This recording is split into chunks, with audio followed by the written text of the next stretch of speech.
दोस्तों जैसा कि आप लोग जानते हैं कि पेडागोजी जो होती है लगभग 75 नंबर से ज़्यादा की आती है, 75 नंबर प्लस आती है और ये 75 नंबर की कोई ट्रिक अगर आपको मिल जाए, आपकी पढ़ाई नहीं हो पाई, अगर आपके पास 1 दिन का भी टाइम यहाँ पर है, तो डेफ़िनेटली ज़बरदस्त ट्रिक, ज़बरदस्त टैग वर्ड से आप ला सकते हैं 75 प्लस मार्क्स पेडागोजी के सब्जेक्ट में। जैसा कि आप लोग देख पा रहे हैं कुछ नेगेटिव, कुछ पॉज़िटिव बहुत विश्लेषण करने के बाद, बहुत अध्ययन करने के पश्चात ये बनाए गए हैं। इसमें एक कंप्लीट प्रीवियस ईयर का एनालाइज हमने किया है जो 7-8 सालों से जो क्वेश्चन आ रहे थे उन सभी का हमने ध्यान रखा है। और यही नहीं, इसके बाद दोस्तों हम आपको ये प्रूव भी करके दिखाने वाले हैं एक क्वेश्चनों के माध्यम से। सारे क्वेश्चन के माध्यम से हम आपको ये प्रूव करके बताएंगे कि हमारे टैग वर्ड काम करते हैं या दोस्तों नहीं करते हैं। तो चलिए आइए दोस्तों स्टार्ट करते हैं आज का ये सेशन। अगर सेशन पसंद आए तो वीडियो को लाइक और चैनल को सब्सक्राइब जरूर करिएगा दोस्तों। आगे चलते हैं।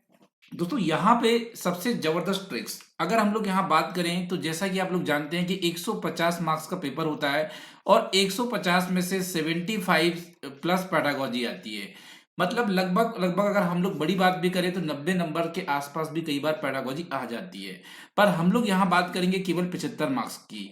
तो क्या 75 मार्क्स आपको टैग वर्ड से आ सकते हैं? तो जी हाँ, बिल्कुल आ सकते हैं दोस्तों। अगर आप ये जबरदस्त ट्रिक्स को फॉलो कर रहे हैं, अगर आप टैग वर्ड को फॉलो कर रहे हैं तो डेफिनेटली आप अच्छे नंबर ला सकते हैं।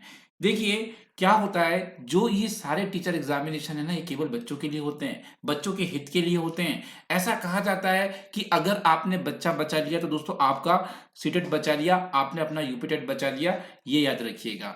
अगर हम लोग यहाँ पे पॉजिटिव और नेगेटिव दो पार्ट में हमने इसे डिवाइड किया है और हमने हमारे पास यहाँ पे 3 ट्रिक्स रखी है।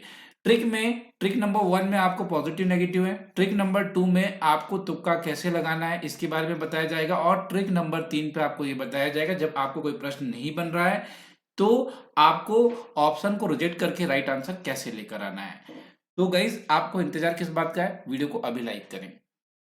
हम लोग बात करते हैं नेगेटिव वर्ड्स की। बहुत ध्यान से देखिएगा और लिख भी लीजिएगा और हो सके तो टेलीग्राम चैनल पे इसका पीडीएफ आप लोगों को हम लोग प्रोवाइड करेंगे तो वहां से आप लोग ये पीडीएफ हासिल कर सकते हैं। देखिए पॉइंट नंबर जो हमने 1 रखा हुआ है, कठोर नियम। देखिए क्या होता है, कभी भी बच्चों को ना आपको कठोरता या कहना चाहिए दंड से या भय से डराकर काम नहीं करवाना है, पहली बात। दूसरी बात, आपको बड़ी बड़ी व्याख्या बड़ा बड़ा वर्णन नहीं करना है। बच्चों को पीटना नहीं है कि आप मार रहे हैं, पीट रहे हैं या बात बात में आप प्रधानाचार्य से जाके परामर्श ले रहे हैं, तो ये चीजें गलत है दोस्तों। हालांकि देखिए त्रुटियों पे बल देना मतलब बच्चा बार बार गलती कर रहा है, आप उसको ये एहसास दिला रहे हैं, तो ये बात बिल्कुल गलत है। हाँ, नंबर देना मतलब कोई भी काम आप अंकों के लिए कर रहे हैं, नंबर के लिए कर रहे हैं, दैट इज अ नेगेटिव। आप लिंग पक्षपात कर रहे हैं, लड़कियों को महत्व दे रहे हैं, लड़कों को नहीं दे रहे हैं, तो ये भी एक नेगेटिव वर्ड है। आप बच्चों के अंदर तनाव लेकर आ रहे हैं, परीक्षाओं का भय पैदा कर रहे हैं, परीक्षाओं का डर पैदा कर रहे हैं, ये क्या चीजें हैं? ये सारी चीजें जो है दोस्तों नेगेटिव है। जैसे कि अगर हम लोग देखें, बच्चों को आप पनिशमेंट देते हैं, दंड हो गया, सजा हो गई है, आप बच्चों को किसी कारणवश ना हतोत्साहित कर रहे हैं, आप मतलब डिमोटिवेट कर रहे हैं, बच्चों के ऊपर आप बर्डन डाल रहे हैं, बोझ डाल रहे हैं। जैसा कि आप लोग जानते हैं कि एनसीएफ ने खुद कहा है कि आपको आज बिना बोझ की शिक्षा देना है और आप तो उल्टा बोझ डाल रहे हो, तो ये नेगेटिव हो जाता है। साथ साथ में एक बड़ा नेगेटिव वर्ड बताऊं, that's a very very big negative word guys, निष्क्रिय। क्या होता है, आज की शिक्षा बाल केंद्रित शिक्षा है, यहाँ बच्चा कभी भी निष्क्रिय नहीं हो सकता है। याद रखिए, कोई भी प्रश्न अगर उसमें निष्क्रिय दिया हुआ है तो वो प्रश्न गलत है। ये बात आप लिख लीजिए या गांठ बांध लीजिए जैसा आपको लगता है। दोस्तों अगर हम बात करें रोजगार, रोजगार के लिए आप नहीं पढ़ाएंगे, किसी व्यवसाय के लिए आप नहीं पढ़ाएंगे, आप किसी को उच्च ग्रेड प्राप्त करने के लिए या बहुत अच्छे अंकों को प्राप्त करने के लिए, फर्स्ट डिवीजन आने के लिए, सेकंड डिवीजन आने के लिए, या तो उच्चतर स्तर के लिए, मतलब आप कभी भी ऐसा नहीं पढ़ाएंगे बच्चों को कि आप 10th क्लास में पढ़ा रहे हो और हम लोग 11th में अच्छे नंबर लाने के लिए बच्चों को पढ़ाया जा रहा है, तो ये चीजें गलत हैं। कभी भी आप बच्चों को उच्चतर स्तर स्तर की पढ़ाई की तैयारी करने के लिए नहीं पढ़ाएंगे, ये भी बात आप याद रखेंगे। आगे चलते हैं। अब देखिए एनसीएफ भी इस बात को मानता है और हम भी मानते हैं और आप भी मानिए।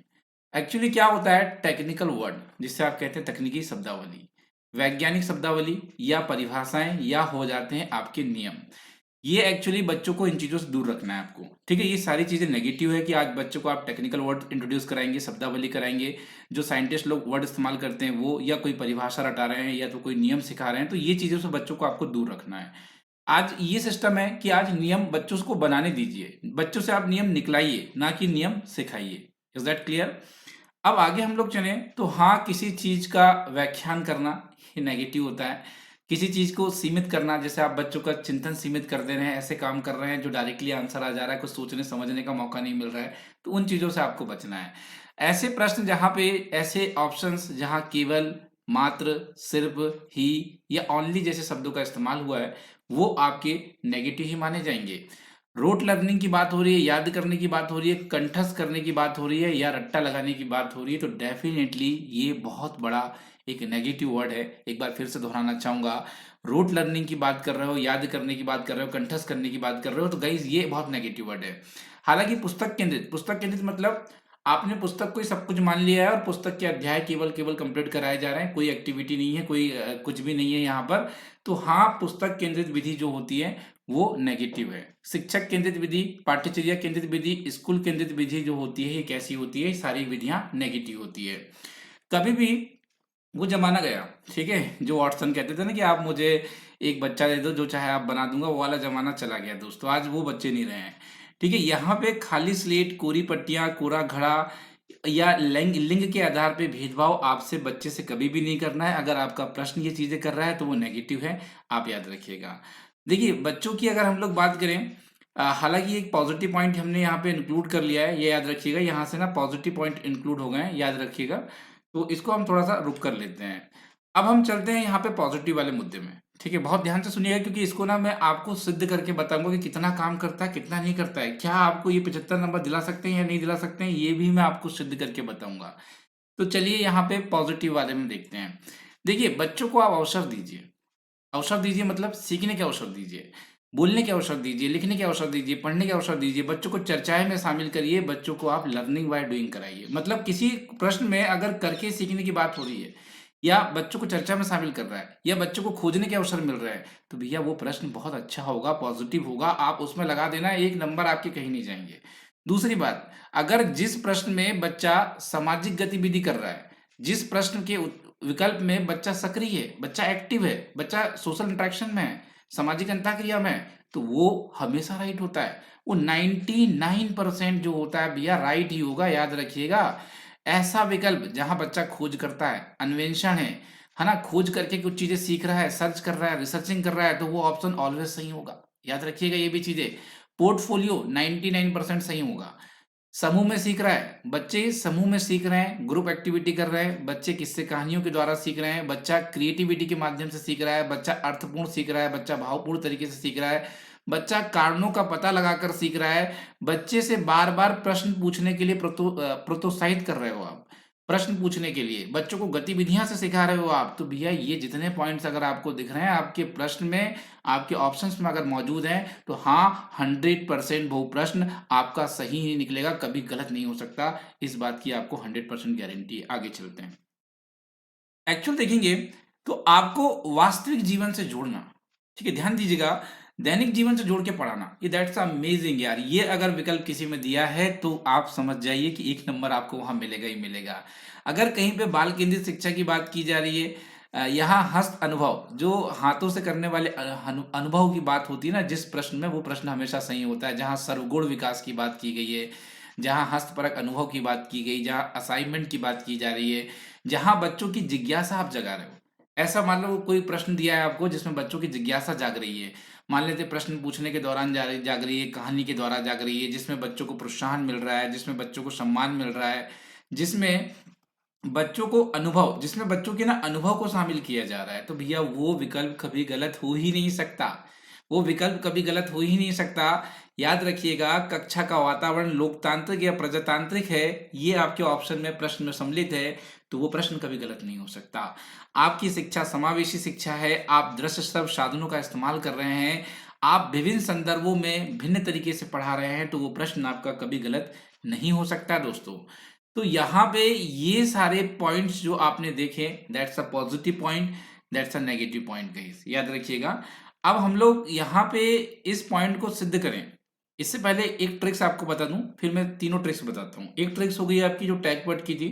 देखिए, कई बार क्या होता है, आपको ऐसे समय आएगा जब आपको कुछ भी समझ में नहीं आएगा, क्वेश्चन समझ नहीं आ रहा है, विकल्प भी समझ में नहीं आ रहे हैं, ABCD चारों विकल्प समझ में नहीं आ रहे हैं, क्वेश्चन भी समझ में नहीं आ रहा है, तो ऐसे में आप क्या करोगे? ऐसे में आपको क्या करना है, जब कुछ ना समझ में आए तो सबसे बड़ा आंसर जो होता है उसे आप टिक करके आए। चांसेस है लगभग 60% चांसेस है कि वो सही निकल कर आएगा। 60% चांसेस है कि वो सही ही निकल कर आएगा, कोई रोक नहीं सकता उसको सही होने से दोस्तों। अब देखिए, अब मैं आपको वेरीफाई करता हूं क्या मेरे टैगवर्ड काम कर रहे हैं या नहीं कर रहे हैं। यहां देखिए, निम्नलिखित में से कौन सी मुख्य प्रक्रिया नहीं है जिसके द्वारा सार्थक अधिगम घटित होता है। रुकिएगा, लास्ट में मैं आपको ट्रिक नंबर 3 बताकर जाऊंगा, याद रखिएगा ट्रिक नंबर 3 लास्ट में आएगा। अब देखिए, सार्थक अधिगम घटित नहीं होता है। अब नहीं कहा इनने तो देखिए हमारी ट्रिक काम करती है। मेरा ट्रिक में क्या था कि आप चीजों को रट्टा नहीं लगाएंगे, आप चीजों को कंठस्थ नहीं कराएंगे, तो बस यही तो ट्रिक थी। ये देखिए यहाँ पे पॉजिटिव वर्ड भी है। मान लेते हैं ये देखिए, अन्वेषण करना, परस्परिक क्रिया, ये पॉजिटिव वर्ड थे, जबकि हमें नहीं लिखा था तो हमने नेगेटिव बस चुना, मात्र कंठस्थीकरण करना और हमारा आंसर निकल कर आ गया। देखिए दूसरे में देखते हैं भैया, बच्चों को प्रश्न करना। अब देखिए बच्चों को प्रश्न करना, मान लेते हैं इसका आंसर आपको पता नहीं है, हालांकि मेरा टैगवर्ड इसमें 100% काम कर रहा है। जैसा कि मैंने आपको बताया कि बच्चों को प्रश्न पूछने के मौके देने चाहिए जब बच्चों की जिज्ञासा जागती है, ऐसा हमारे टैगवर्ड में लिखा है। तो आप ये बताइए कि प्रश्न पूछने के लिए आप जब प्रेरित करेंगे ना बच्चों को, तब आप यहाँ बच्चों की जिज्ञासा को जगाएंगे। ये चीजें आप याद रखिएगा, that's a very positive point guys, है ना। तो देखिए काम कर रहे हैं कि नहीं आप बताइए। अब देखिए इस वाले प्रश्न में मान लेते हैं यार मुझे क्वेश्चन समझ में नहीं आ रहा, मान लेते हैं मुझे आंसर भी समझ में नहीं आ रहा है, तो आप ये बताइए कि भैया इसमें पॉजिटिव और नेगेटिव काम कर रहे हैं। देखिए यहाँ क्वेश्चन पॉजिटिव है तो टैग वर्ड भी पॉजिटिव लगेगा, याद रखिएगा। निष्क्रिय एक नेगेटिव टैग वर्ड है, ठीक है, याद रखिएगा। जानकारी, किसी जानकारी की प्रक्रियाओं की अगर हम बात कर रहे हैं तो ये भी एक नेगेटिव ही है। हम डायरेक्टली पॉजिटिव में चलते हैं, जैसा कि मैंने आपको बताया सक्रिय और सामाजिक, ये हमारे पॉजिटिव टैग वर्ड थे। ये टैग वर्ड का हिस्सा था सक्रिय होना, सोशल तरीके से सीखना। तो भैया यही तो टैग वर्ड काम करते हैं, बहुत बेमिसाल तरीके से काम करते हैं ये। जैसे देखिए इसमें भी टैग वर्ड काम करेंगे। इसका टैग वर्ड क्या है, क्वेश्चन पॉजिटिव है तो आपको पॉजिटिव टैग वर्ड लेने हैं, मतलब बच्चा यहाँ फिर से एक्टिव होना चाहिए, यहाँ बच्चा सक्रिय होना चाहिए, एक खोजकर्ता के रूप में होना चाहिए। देखिए ये टैग वर्ड निकला और चुटकियों में आंसर आपके सामने है। ये देखिए जैसा कि मैंने बताया कि नेगेटिव टैग वर्ड्स भी आप देख सकते हैं, पर क्वेश्चन नेगेटिव है ना, तब नेगेटिव देखें। ये देखिए जैसे ये क्वेश्चन आपका नेगेटिव है, मान लेते हैं ये प्रश्न आपका नेगेटिव है। अब आप नेगेटिव टैगवर्ड देखोगे तो नेगेटिव टैगवर्ड क्या था हमारा, कंठस्थ करना। तो भैया बस आंसर निकलते चले जा रहे हैं अपने आप ही, आप देखिए। अब इस वाले में देखते हैं, निम्नलिखित समुच्चयों में से कौन सा गणित के प्रश्न को हल करने में कौन सा कौशल शामिल है। देखिए ये क्वेश्चन है भैया आपका पॉजिटिव, कैसा है, पॉजिटिव है क्वेश्चन, तो हाँ पॉजिटिव टैगवर्ड इसमें लगेगा, बात समझिएगा। अब देखते हैं कैसे। देखिए रट लेना, दैट इज अ नेगेटिव टैगवर्ड। कंठस्थ करना, नेगेटिव टैगवर्ड। कंठस्थ करना, नेगेटिव टैगवर्ड। अब हमारे पास बचा अपने आप एक आंसर जो आपने निकाल लिया, बहुत कमाल कर दिया गाइस आपने। अब देखिए कई बार ऐसा होगा जब आपको सही आंसर नहीं पता होगा, तब आप क्या करोगे, तब आप ना एक क्वेश्चन पढ़ोगे और पहले ने जैसे मैंने किया ना, देखो 3 आंसर रॉन्ग वाले आप निकालने की कोशिश करोगे, जैसे कि मैं कर रहा हूँ यहाँ पे। देखिए रट लेना, ये मैंने निकाल दिया, ये मैंने निकाल दिया, ये मैंने निकाल दिया, ऑटोमेटिकली हम एक राइट आंसर पे पहुंचेंगे, एक सही जवाब में पहुंचेंगे। तो यही तो एक तरीका है, यही ट्रिक थी आपकी, लास्ट ट्रिक नंबर 3 दोस्तों। अब इस वाले में देखते हैं, एक अंतिम प्रयास करके देखते हैं। प्राथमिक स्तर में बच्चों की भाषा विकास सर्वाधिक रूप से निर्भर करती है। अब देखिए क्वेश्चन तो भैया पॉजिटिव है, क्वेश्चन पॉजिटिव है, पर देखिए यहाँ हमारा पॉजिटिव टैगवर्ड काम नहीं कर रहा है, पर नेगेटिव टैगवर्ड काम करेंगे। देखिए कैसे, आपको मैंने बताया कि कठोरता का पालन कराना, दैट इज अ नेगेटिव टैगवर्ड। पाठ्य पुस्तक पर केंद्रित होना, नेगेटिव टैगवर्ड। व्याकरण नियमों की जानकारी देना, ये भी आपका नेगेटिव टैगवर्ड है। पॉजिटिव में आ गए आप ऑटोमेटिकली। इस तरीके से आप सॉल्व करेंगे, अगर आपकी पढ़ाई भी कम हुई है ना भैया, तो आप अच्छा ही करके आओगे, आप अच्छा ही करके आओगे। अब देखिए फिर से एक और बार आपका एक क्वेश्चन और है, छात्र केंद्रित शिक्षा शास्त्र की क्या विशेषता है। तो मान लेते हैं जो छात्र केंद्रित शिक्षा शास्त्र है, इसकी क्या विशेषता है भैया। देखिए क्या होता है, इसमें बच्चा सक्रिय होता है, इसमें आपको अनुभव को इंपॉर्टेंट देना है। देखिए यहाँ पे अगर सारे टैगवर्ड अगर आप देखते हैं तो यंत्रवत याद करना टैगवर्ड नेगेटिव है, नामांकित करना पाठ्य पुस्तक नेगेटिव। अब हमारा पॉजिटिव टैगवर्ड क्या था यहाँ पे, अनुभव। तो बस आपका आंसर निकल गया। आ रहा है दोस्तों मजा। मज़ा आएगा ही आएगा, आपको बता दूँ यहाँ पे गाइस, क्योंकि ये सेशन ही ऐसा है। तो दोस्तों आज के लिए इतना ही। अगर वीडियो पसंद आया हो तो वीडियो को लाइक करें, अपने दोस्तों के साथ शेयर करें और आप लोगों से कहूँगा कि इस तरह की वीडियो अगर देखना है, हर सब्जेक्ट के टैग वर्ड देखना है तो कमेंट बॉक्स में लिख कर जाना। मैं हर सब्जेक्ट के पर्टिकुलर अलग वीडियो बनाकर आपको टैग वर्ड दिखाऊँगा। तो बहुत-बहुत धन्यवाद आप तमाम लोगों का जुड़ने के लिए। Thank you so much everyone to watching this video and मिलता हूँ आपसे शाम 6 बजे लाइव क्लास में।